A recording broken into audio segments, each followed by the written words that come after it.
Parisiens, parisiennes du soir, bonsoir. Bon, comme c'est écrit là, ici, c'est Paris. On est à la 87e minute et on mène 2-0. Alors, but de Icardi à la 39e minute sur un très beau centre de Di Maria. Di Maria qui fait un très beau centre. Je sais pas combien de mètres, mais super. Icardi qui va pour la remettre de la tête. Ouais, il remonte là. Mandanda qui tente de l'intercepter, mais ça, il n'arrive pas, il la repousse.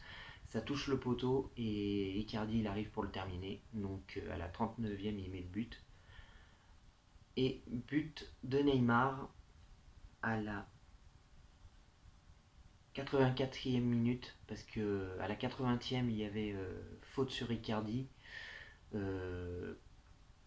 Le gardien qui remplaçait Mandanda, donc le gardien Pelé, qui fauche les jambes de Icardi. Et le temps de vérifier s'il n'y avait pas hors-jeu de Icardi, le temps de vérifier s'il y a bien penalty, ils ont dû attendre environ 4 minutes. Donc à la 84e minute, ça a été tiré par Neymar et il marque. Qu'est-ce que je vais dire? Bon, pour le moment, là, toujours 2-0. J'aurais pas mal de choses à dire, mais bon, je vais pas tout dire non plus. Je vais dire à peu près, en résumé, ma première période. Oh là là, et ben voilà, réduction du score 2-1. Oh merde, en plus c'est Payet qui marque. Oh punaise. De toute façon, ça nous pendait au nez. Je vais dire si yes, c'est vrai que depuis le début de la deuxième période, ça nous pendait au nez. Parce qu'en plus, je l'avais noté, les Marseillais avaient de très beaux contres. Ils nous ont beaucoup menacés, beaucoup. Alors la défense était solide, mais bon, là pas assez. Parce que voilà, là, Payet a mis le pied au bon moment pour détourner le ballon. Ça passe devant Navas, Navas peut... Il la touche pas. Ah, maintenant c'est qui sort. Donc il y a Kim qui est rentré à la place de Icardi. Là c'est Herrera qui sort et c'est Sarabia qui rentre. Donc voilà. On a eu aussi en deuxième période, il y a eu le changement de Kurzawa avec Kimpembe. Donc Kurzawa qui a laissé sa place à la 64e minute à Kimpembe. Et en même moment, Di Maria aussi à la 64e minute qui a cédé sa place à Neymar. Alors, Di Maria a fait une très bonne première période parce que je trouve qu'il a fait son match. Il a pas été mauvais du tout en première période. Il est même à l'origine de très belles passes. C'est même lui qui est à l'origine du but de Icardi qui fait une très belle passe, qui lui fait un centre magnifique. Mais en deuxième période, ça se voit qu'il commence à fatiguer. Donc en fait, je pense que Di Maria, si on le garde, il faudrait le faire jouer qu'une mi-temps. Donc soit la première, soit la deuxième. Mais pour moi, il faut le faire jouer qu'une mi-temps parce que la vieillesse commence à... la vieillesse, pour lui, ça le fait pas. Mbappé, je l'ai trouvé pas mal du tout. Il y a eu beaucoup de mieux. Bon, il cherche toujours à dribbler un peu, mais quand il dribble, il loupe. Mais sinon, sur les passes, sur les débordements, il a été très intéressant ce soir. Il n'a pas trop cherché à marquer, c'est même ça qui est bien. Et je pense que c'est ça qu'il faudrait qu'il fasse, qu'il cherche moins à marquer, qu'il cherche plus à être décisif dans les passes, à être décisif dans les dribbles et tout ça. Je pense qu'il est mieux pour ça. Ensuite, Verratti. Alors, un point sur Verratti. Verratti, il a joué en 10. De toute façon, en ce moment, ça fait 2-3 matchs où il joue en 10. Et je trouve que c'est intéressant. Après, bon, faut laisser encore un peu de temps pour voir. Il y en a qui sont pas trop pour, il y en a qui sont contre. Enfin, il y en a qui sont contre, il y en a qui sont pour. Moi, je le trouve intéressant. Après, maintenant, faut laisser du temps au temps. Voilà. Ensuite, il y a eu quoi d'autre? Et puis Icardi qui a été l'homme de la première période parce que non seulement il marque son but, et à la première période, après à la 85e et puis sur le temps additionnel, on a eu un coup franc de Payet. Bon, la défense était solide, puis Florenzi qui a dégagé le ballon bien comme il faut. Et tout de suite derrière, il y a eu une grosse contre-attaque du Paris Saint-Germain. Et Icardi qui a mis une frappe qui avait trompé Mandanda, mais ça a été sauvé par la transversale. Après il y a eu un corner, et puis après le corner, bon, bah, ça a été sifflé. Voilà. Non, voilà, j'ai dit à peu près ce que j'avais à dire. Donc en première période, c'était plus parisienne. Pendant les 6 premières minutes, ça a été parisien. Après, à partir de là, ça a été un peu les Marseillais jusqu'à la 16e minute. Mais à partir de la 16e minute, ça a été parisien. Les Parisiens ont beaucoup eu le pied sur le ballon. Les Marseillais jouaient un peu en arrière.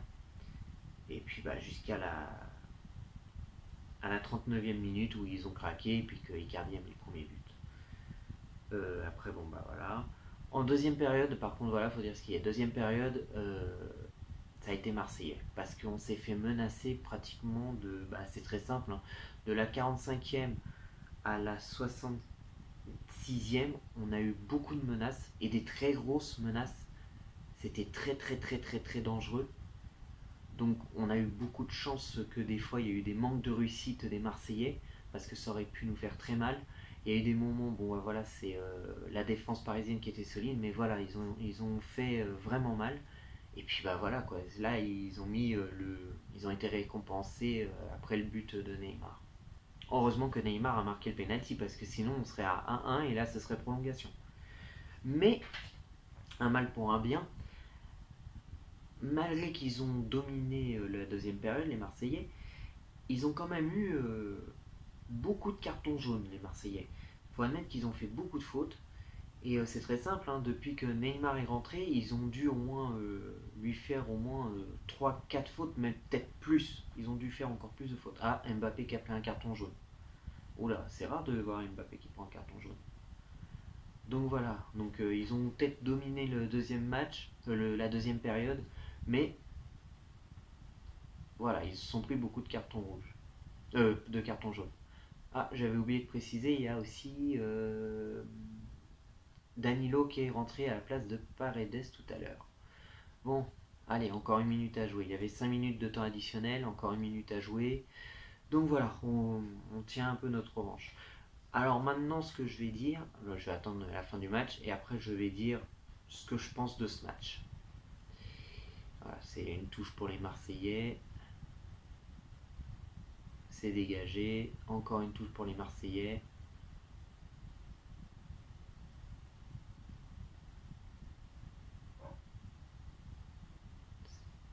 Oh là là, oh là là, oh là là, oh là là. Oh putain, celui-là égalise. C'est bien, bien joué, Daniel. Oh là là, ils ont encore le ballon, les Marseillais. Ils ont encore le ballon, c'est dangereux. Allez, putain. Payet qui n'a pas été beaucoup présent, qui n'a pas touché beaucoup de ballons, qui a été presque muselé, a quand même réussi à marquer son but. Hein. Putain.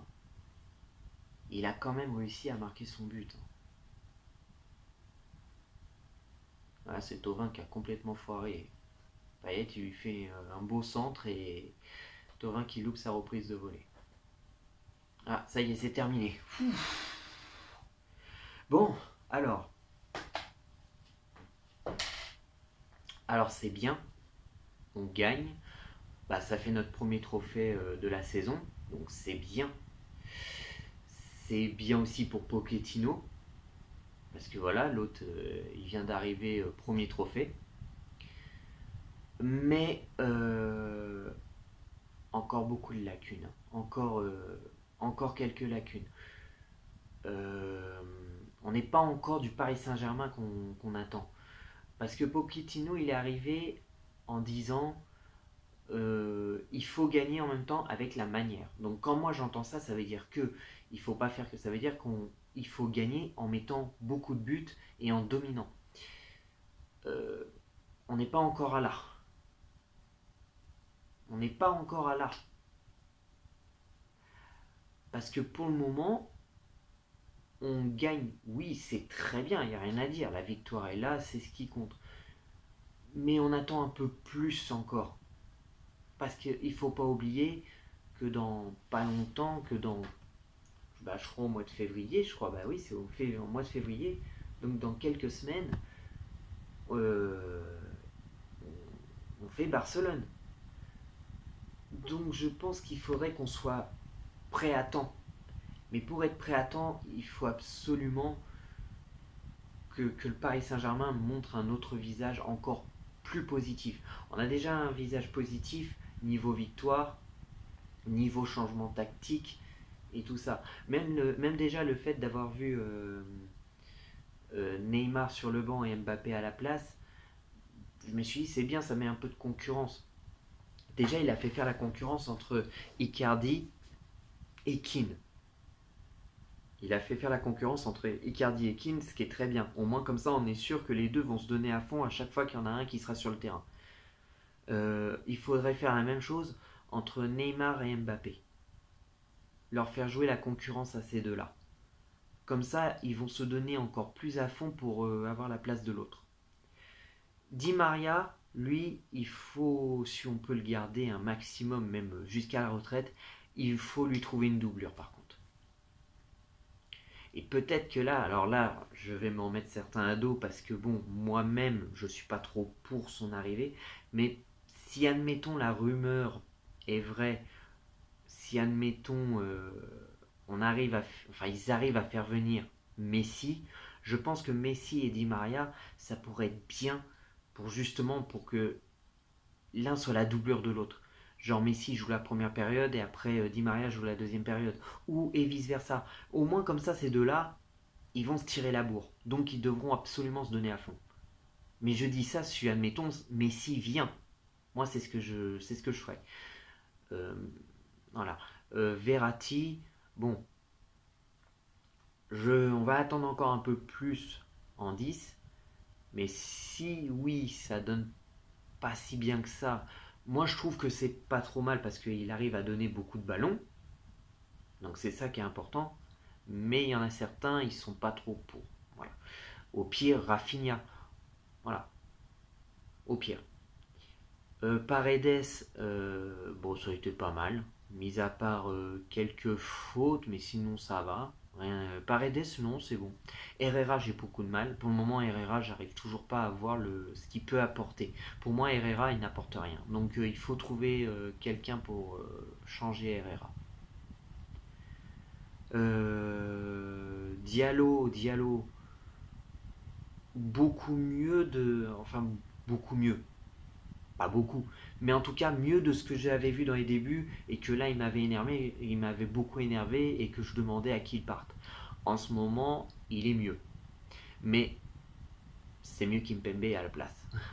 Mais voilà, là il était blessé, Kimpembe. Bon, il a joué ce soir parce qu'il se sentait prêt, donc tant mieux. Marquinhos, bon, bah, rien à dire. Danilo, pareil, j'en attends encore un peu plus, mais ça va, ça va. Florenzi, oh, il a été bon. Florenzi a fait son match aussi. Donc voilà. Mais on en attend beaucoup plus. Donc Pochettino, on compte sur toi. Je pense que oui, tu peux apporter quelque chose, mais fais-le vite. Fais-le vite avant Barcelone. Ou alors dans ce cas-là, autant pas. S'il faut beaucoup de temps, dans ce cas-là, autant pas viser Barcelone et puis tant pis, on joue contre Barcelone, ça passe ou ça casse. Voilà. En tout cas, une chose est sûre, si on perd contre Barcelone, je ne vais pas critiquer qui que ce soit. Après, tout dépendra comment ils auront joué, évidemment. Mais c'est sûr que je ne vais pas m'en prendre à Pochettino, je ne m'en prendrai pas à eux. Parce que ce serait trop facile. Voilà. Maintenant, prochain match.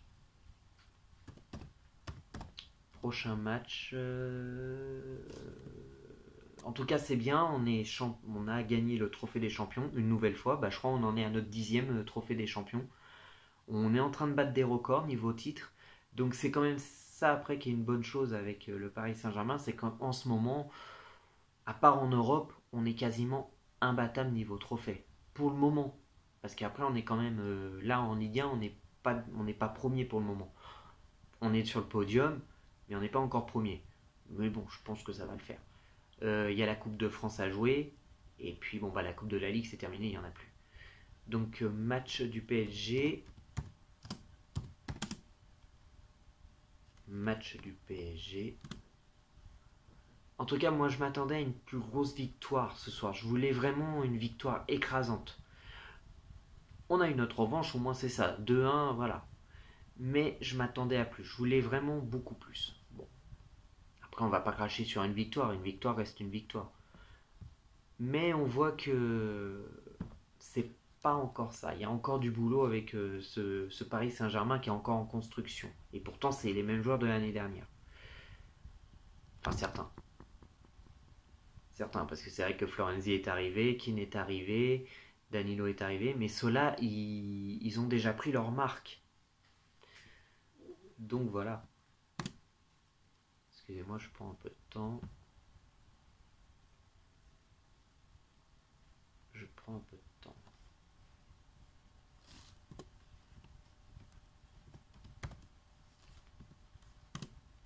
Match PSG. Donc notre prochain match, c'est samedi 16. Donc je pense que c'est le samedi qui arrive, si je dis pas de conneries. Oui, bah oui, c'est ça, on est le 13, donc oui, c'est bon. À 21h. À Angers. Ensuite, après Angers PSG, le 22 janvier, j'aurai 35 ans. 34 ans, dis n'importe quoi. J'aurai 34 ans. Donc le jour de mes 34 ans, PSG Montpellier. Une grosse victoire serait un gros cadeau pour moi. Mais bon, on a le temps, on n'y est pas encore. Et puis voilà, ensuite, on verra. Après, je dirai au fur et à mesure. Donc Angers PSG samedi qui arrive. Et le 22 janvier, donc le vendredi, PSG Montpellier. Après, il y aura Lorient, après Nîmes. Ah, après, on se refait Marseille. Cette fois là-bas. Coupe de France à venir. PSG Nice. Barcelone. Ah, donc on a encore 1, 2, 3, 4, 5, 6, 7 matchs avant le match contre Barcelone. Donc voilà. Oula, putain, 17 minutes. Ah ouais, j'en ai dit des choses. Bon, allez, à 18, je m'arrête. Bon, en tout cas, c'est quand même une victoire. Faut jamais cracher sur une victoire, même si on en attend encore un peu plus. Faut faire confiance à Pochettino. On peut y croire. Et que l'amour du maillot reste avec vous, les amis. Allez, à 17h40. Salut!